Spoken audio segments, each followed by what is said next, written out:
อะกายกรรมกรนี่ยังคือใส่สูตรแต่เงินเดือนกูออกเมื่อวานกูไปซื้อสูตรมาใส่กูเห็นในโทรทัศน์เขาใส่สูตรที่มันเท่เบิ่งเห็นบ่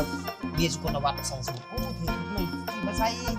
เงินเดือนไผสิจ่ายเงินให้กูบัดนี้ หาพุ่นแหละ มึงตัวกูยัง